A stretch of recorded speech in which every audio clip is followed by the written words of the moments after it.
Do you have trouble opening your safety cap up here? Let me show you how to do it in one easy trick. What we're gonna do is put your safety glasses on.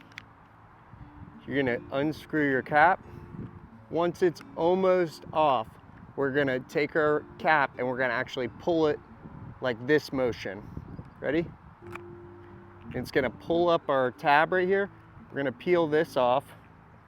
We're gonna take this. We're gonna actually use this tab to push our finger in and pinch it. Some of our acid jugs will have the peel tab on there. Even with that on there, you can do the same motion and it makes it easier for it to come off. We're gonna take that and put that right inside our lid. Screw it back on. Unscrew it. Just as it's about done, we're gonna take our hand and go over itself.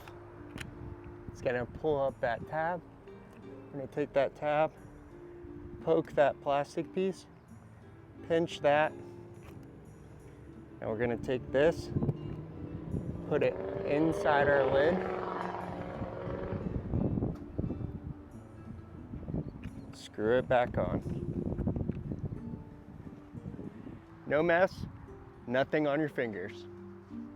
If this video brought you value, please leave a comment or share with a friend. We really appreciate it.